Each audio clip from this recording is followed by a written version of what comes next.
Hello and welcome to another of our Dental Business Transaction podcasts. And today I have great pleasure in introducing Jayne Sproson. Now, Jayne is the founder and consultant trainer for the Jayne Sproson Consultancy. She's been working in the dental sector for 30 years and the Aesthetic Centre for 20 years. And Jayne also founded a dental practice 21 years ago that's been the blueprint for many that have followed, being one of the first to incorporate facial aesthetics, aesthetic lasers and a private cosmetic doctor service. Jayne is also going to be chatting to us today about living and practicing with her husband dentistry in the Channel Islands, which is always a fascinating subject, and also talking about her involvement with Clubhouse. So Jayne, that's quite an introduction, but welcome to today's podcast. Oh, thank you. Thank you. I feel so honoured to be on your podcast, and I feel a little uncomfortable, I want to tell you why, because I'm usually the one that interviews, not the person who gets interviewed. So I'm just as nosy as you, Lily. Good. Curious.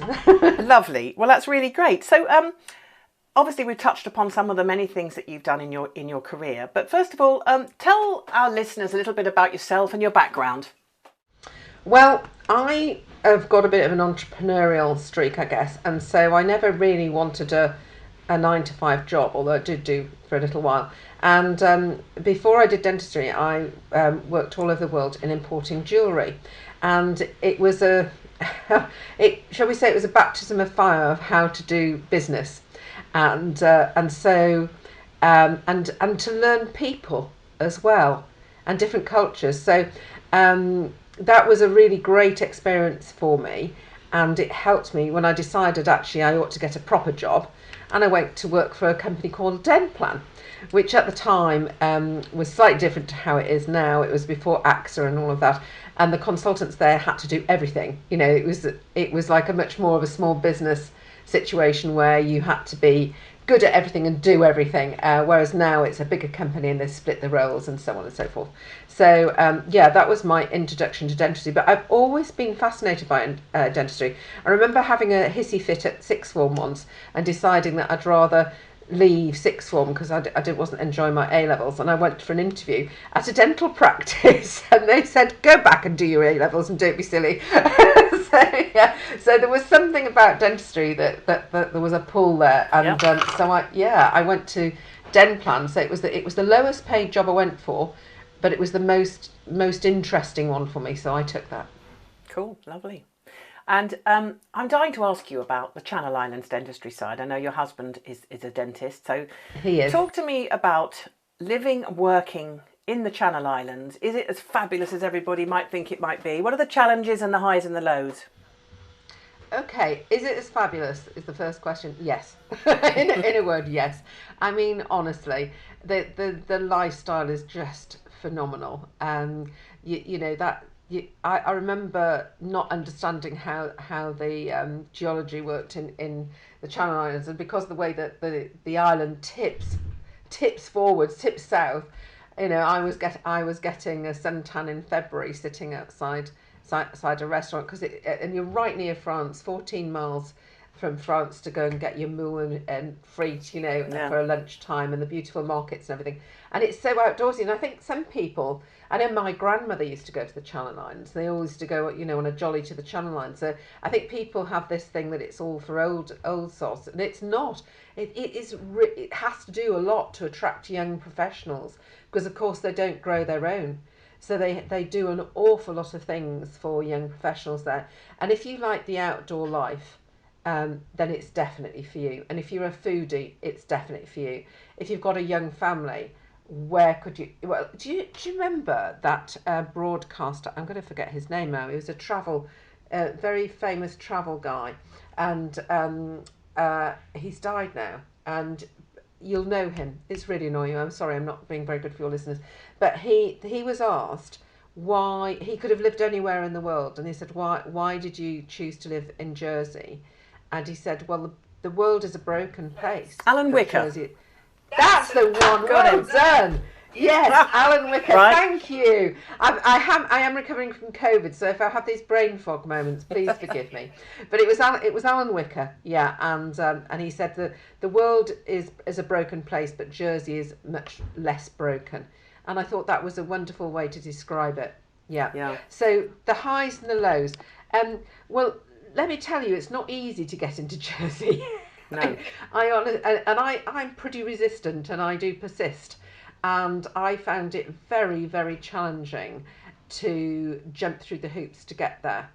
And so I'm not going to bore you with the technical stuff of what you've got to do, but if anybody is thinking of it, they're very welcome to get hold of me, because I wish I'd had somebody who could have guided me through how to get there. The lows, first world problems. I think it's if you're doing a dinner party in the Channel Islands. It's so hard to get your crayfish fresh. I know. No, it's the ferry. What if the ferry doesn't come in and you've got your recipe and it's like nothing on the shelves? You know? I've heard it now. So that's about as hard as it's going to get. I'm sorry, it is. And I shouldn't dismiss those who are, vulnerable people in Jersey. That's not fair. But if you are a professional person, you're okay. What I will say, it's quite a different status. The perception of dentists in Jersey compared to the UK, and what I would say is that because finance dominates the whole island, and obviously we're talking telephone numbers, we're talking a different level. You might get a good grossing dentist here, but it's just nothing compared to these other people. So you are seen as a bit trade. You're trade, darling. So there is that perception. Wonderful. And it's like, you're in dentistry. Well, you're not any use to us. Yes, I don't need you at the moment. My teeth are fine. We don't know. Because as you know, Jayne, we're currently marketing. We've actually got a small clutch of practices for sale in the Channel Islands. I saw that, yeah. And also, and thank you for the advice that you've given us and the team, because it's all about steering people in the right direction. And of course, everybody thinks, oh, how fabulous, let's move to Jersey or Guernsey or whatever. Yes. But we know that getting finance is different, and we know how to navigate that through Lilyhead Finance. It's not straightforward, as you say. But the moment you say you're in Channel Islands, it's a different kettle of fish, and the banks for lending, there are only certain lenders out there. You've got to get a license. Okay. Now, this, because they don't grow their own dentists, they will allow so many in. But there's the official side of Jersey, then there's the unofficial side of Jersey. Okay, so they will officially say things, but then unofficially we know that it's one in, one out. Right. Okay. Fair enough. Now you bear in mind that when I left, there were 65 practicing dentists there, and the maximum the population goes to is 100,000, and 50% of the population doesn't go to the dentist. Bearing in mind, in Jersey, you've got a lot of people working in hospitality and so on, and so they're on a lower income, and they go back home to get their dentistry. But the big thing in Jersey, you have to network. It is essential. So if you don't like networking, don't go to Jersey. Excellent. Well, that's very interesting indeed. And it hasn't put us off at all. I know we have dentists, but obviously a lot of people have no idea of what's involved. And obviously I know that you're always there and very kindly offered help and advice. How long were you actually living in the Channel Islands? 5 years. 5 years, okay. Yeah. And I'm kind of glad I went over quite ignorant about it all. Well, that's because we were preconceived outsiders. ideas. Yeah. No preconceived ideas, otherwise I probably wouldn't have done it. And it was one of the best experiences I had in my professional life. Brilliant. Okay, now, next question. We've got a few subjects to get through, so I suppose we better be, let's get here. Now, I want to talk to you about your signature programme, Discover, Develop, Deliver. I know it's helped many professionals, whether they're startups or they need acceleration to the next level or realigning their direction. Talk to me about your mentoring. Right, okay. This has developed over a number of years because... Discover. Let me describe that and let me tell you why we did it like this. The Discovery Day, a lot of dentists will want to go straight into what I call the sexy stuff. I'll get a website, all the ego-driven stuff, because it's fun. Let's face it, that's much more fun than doing strategic thinking, business planning, which is like, my eyes are just glazed over and I'm yawning and I'd rather talk about my pension, that kind of thing. But it is really important, because if you are in a busy market, which dentists are, And you've got to be two things. You've got to be better, and you've got to be different. And how can we help you with your marketing or your business development or whatever we get pulled in to do if we don't know you enough to be able to differentiate you? If we don't know what can make you better than your competition. So in the morning we will be really getting deep down into purpose, mission and vision. Now some people think, oh, my vision is to have 100 new patients a month. That is not a vision. A compelling vision is something that will get you out on a rainy Tuesday morning when the autoclave's just broken down. Your best nurse has told you she's going to need maternity leave in a few months, and your roof's leaking. Yeah. And that's what we need to do, because it keeps you on track, and also, especially in a partnership, if it is a partnership, to keep those values.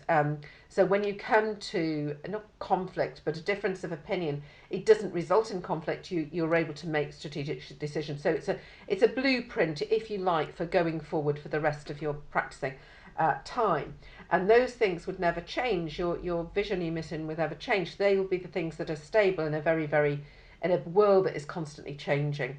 And we will look at obstacles, and we will get you really, really focused, because what we're going to do is analyse the issues that your practice is facing, and we're also going to look under the hood of the finances. And this is where we find even the most experienced dentists, whilst we aren't financial advisors or accountants, but we have seen more profit and loss and more budget variance than most people have had hot dinners, and we can spot the opportunities for them, and we can see where they are. We can see where we can get some quick wins, and we know the sensitivities of the market and where it isn't sensitive. And by the end of that day, we've pretty much got a framework to develop a robust business plan, non-financials and financials, and with a proper, something you could present to a bank or yourselves. Absolutely. And because if the old phrase, if you don't plan, you're not going to get there, and you can only manage what you measure, and all of those well-used phrases. So we put them in the position, and often, we're finding that they haven't got the right resources in the right place, and so on. So we dig really deep, and I like to think that we can give people hope who are in a bad place, because we do say we like to leave people in a better place than where we found them. So then from that day, we can then develop strategies to align with what they really want. And I don't want people to be afraid that think, oh, well, I've seen somebody, the curse of comparison, when they see somebody on Instagram or see somebody else, and think, well, I'm not doing that, perhaps I should be doing that.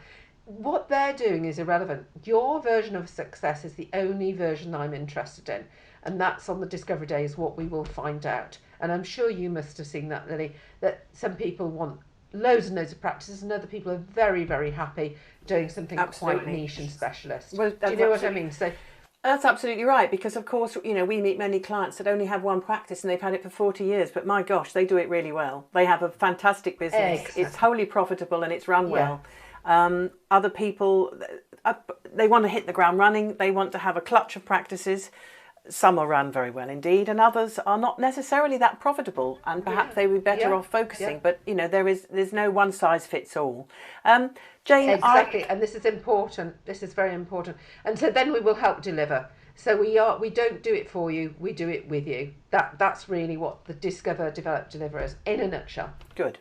Now, I also know, Jayne, that you are very a kind person, and you mentor young dentists that perhaps aren't in a position to participate in your programme, and this is your way of paying forward. Just tell me a little bit about your experience of that in the past, and what has driven you to do such a good thing. Well, it's very kind of you, but I feel very lucky. People have been very kind to me and helped me, and I think you should. Harry Singh, who's a dear friend, he said help one person every day, and I thought, how can I do that? Because HOPE is hope, isn't it? How cool is that? So I thought, right, how can I do that? I can't help one person every day, but I could help a few people over time. And they kind of come to you, because I met somebody at, I did a lot of work with the British Academy of Cosmetic Dentistry as their only non-dentist on the membership committee. And I met a young dentist when I was doing a stand at the Bristol University, and she stood out. And then I remember again being at the BACD at the evening gala dinner, and a lovely young dentist sitting beside me, and I'm like their work mum. So they are, and then some more. I don't know how I meet these people, but I do, and they gravitate towards me, and I have just like a little Jayne Sproson supporters group, and it's your aura, darling. It's your aura. Is that what it is? Yes. So it happens, and so we find out what I can do, and find out what amount of time I can do, and I help them whatever they've got, because I can just see. The thing is, Lily, you can only help people who swim towards you. Isn't that right? If they're not swimming to it, so I tried to help everybody because I'm so vain. I thought that's a great saying. I can be everything. I love it. But you can't. You can only help people who swim towards you. I love it. I'm going to repeat that to the team later on the next one. Because I've certainly done a swift backstroke after a few clients. Well, you know what I mean, don't you? It's just like it's easier if you don't. No, it's just easier. It's true. No, that's very nice, and it's very nice. So that's what I do. Heartwarming to hear as well. It's a lovely thing. Now, something else I wanted to touch upon was your involvement in Clubhouse. You're certainly a great champion of Clubhouse, and for those people who have never heard of Clubhouse, or perhaps just seen it, could you just explain briefly what it is, the concept of it, and your involvement in it? Okay, so Clubhouse is another social media platform. No, don't turn off just because I've said that, because one of the reasons I love this is because I don't have to do my makeup, I don't have to worry about my hair. I can be doing Clubhouse in my pajamas because it's an audio drop-in, and I think it really hit the ground running when so it's an app. Just download the app. It hit the ground running in lockdown, and people need each other. And you know what? I have met so many amazing people, not just in dentistry, and I do aesthetics, just so just for the listeners, I do aesthetics and plastic surgeons and dermatologists, but I've met so many people in that arena, but also just out of interest that I have. If you rock up in a room and I was in a room with Dame Kelly, the runner. Help me with the name again. Her Holmes, Dame Kelly Holmes. Hey, we're doing well today. Dame Kelly Holmes. I mean, when would I get to be in a room with Dame Kelly Holmes? So it's really well, you would. You would. Amazing lady. So you are live, and people are asking questions like you're asking me now live. Yeah. And if you don't know your stuff, you'll get found out. Yeah. So this is why I rather like it. I also believe that teams are hugely important, and this is a great way to pull teams together and discuss the hot topics of the day in dentistry. And I just met so many people that I'd wanted to meet in dentistry, but very, very quickly on Clubhouse. So I keep going because you know what it is. It's consistency with everything, isn't it? So I keep going, and I've been very fortunate to have some amazing speakers, including yourself. So, well, that's very kind of you. Thank you. And it is a very good app. I would say that the only thing that with Clubhouse is it's almost like it's a guilt trip on your phone, because I constantly get all these little reminders that tell me that somebody that I know, they've just entered, would I like to walk them through as a member? And I do not have the time for it. And it often can be like 10 o'clock at night, and I feel guilty when I just ignore it because I think, oh dear, I know them, I could help them. But for those of you that don't know about Clubhouse, it's when somebody joins online. Basically, if you know that person, you connect with them and you tell them how it works and blah, blah, blah. Yeah. It can be very all-consuming, Jayne. That's the thing about Clubhouse. And I found it quite, you've got to control. It's like all things. It's like all social media. You have to not let it take over your life, because it's very easy to be overwhelmed with invitations to rooms. And I noticed that people were in chat rooms at sort of dawn, and it tended to be the same people as well. And I'm thinking, don't they go to work? How do I know. But I think it was all lockdown. As you say, people needed to talk to people. Has it calmed down since everybody's out? And has it settled down a bit? I think it has settled down. It's finding its level, and I think it's going to be a bit like Strictly. In September it will boom and we'll all be there again, and then we'll be really, really looking forward to next September. But I just keep going because I've got a lot of loyal followers, and we discuss the important topics to them, and I choose where I want to be. And I initially I was doing probably 5 rooms a week. I don't do that now. I do 1 or 2. but the other thing is you can turn off your notifications. Yes, I had to, because it's the guilt, apart from anything And the else. guilt trip is, you know what I've done now? I used to run a room for beginners, but I just can't do that. I just tell the people that I know, go and follow Abraxas Higgins. That's Abraxas Higgins. He does a newbie room for everybody. He knows far better about it than anyone else, and he's up to date with everything. And that, I say, if you really want to know about it, and you'll get it sorted within an hour, which might seem a long time, but it is an incredible thing. And I've had so many opportunities come by because of Clubhouse, so I'm not leaving it anytime soon. There are lots of... You do a great job.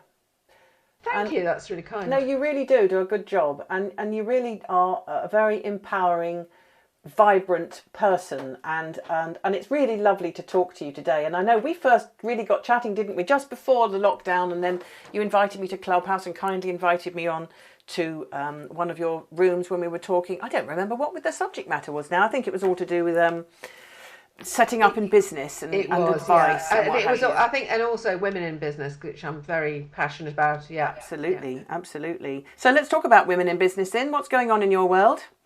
In my world, I'm getting a lot of. I'm having to pace myself, I have to say, because I am inundated. I have got a VIP. I don't like to say waiting list. I have got a VIP list, and I am going to put that down to Clubhouse. Yeah. So, well, I can't put it down to Clubhouse. Obviously, I know what I'm talking about. But my husband has also joined me in the consultancy now, which is fantastic, because he's got a super analytical brain. And if any dentist says, "Oh, that's not possible," if I'm doing a workshop or something, I just turn around to him and let him have the floor, because they can't BS him, can they? No, because he's a dentist. So yeah, and he's doing some great work with.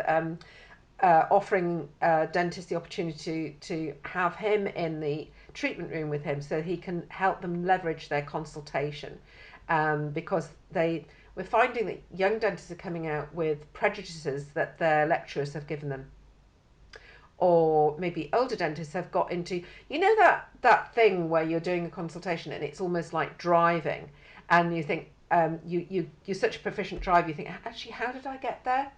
And you're not doing it consciously anymore. So he kind of comes back and gives you an advanced driving lesson, and by the end of the morning, or the latest the end of the day, you've got your fees back. My downtime, I think, pre-COVID was I'm a bit of a party girl, and I like networking, and a gym bunny. I liked my gym and so on. But I've moved north now. To be near my mum. She's terminally ill, so I don't, let's face it. And so I'm treasuring the time I've got with her, because she's not going to be here forever. But also, I am a grandma now, so that is just, that's the best thing, because you can it's like acting like a kid. You can be a kid all the time, so it's great. So I do granny duties. So that is it. But if I just have something. Time for myself, you know what I do? I love to read. I'm just crave knowledge, so you'll find me reading, and you'll find me with my dogs, who are Betty and Bo, and they're cute little coton de Tuileries, and everybody says, what on earth is that? So they're basically white fluffy dogs, so lovely. Walking my white fluffy dog. So that's me. Well, I don't suppose you get a lot of quiet downtime. I know how busy you are, but yeah, I am. So obviously now people want to get hold of you, Jayne. Can you give us, please, the name of the contact or the website to reach out to you? Yeah, it's the Jayne Sproson Consultancy. I'm not a Sprouson, but I've been called worse. The Jayne Sproson Consultancy.co.uk. You can get me on LinkedIn. That's a really good way to get me. You can get me on Instagram. I don't tweet very much. I'm sort of lurk there. You can email me, Jayne Sproson at Jayne at the JayneSprosonConsultancy.co.uk, and if you want my mobile, just give me a message on LinkedIn, and I'm very happy to do free consultations. And what I'd like to promise people is that if there is a quick fix, I will tell you it's for free. Yeah, if there's something deeper than that, then I will explain that, and then there will be a fee. Okay, so that's how it works. I hope that helps. That's lovely. Jayne, thank you so much. You are a tour de force, and a woman full of energy. And thank you so much for your time today. I'll definitely make a note for January to talk, and we'll get another date in the podcast. I look forward to us meeting up very soon. I know we've talked about fixing a date, so let's make it happen. That would be great. And I need to come to the Challenge Islands with you, don't I? I need to be your Channel Islands guide. You do. Yeah, there we are. Let's do that. That sounds fun. Fabulous. And thanks to you and to John for all your time. Thank you very much indeed. Bye now. No, thank you. It's a pleasure. Thank you very much. Bye. Bye.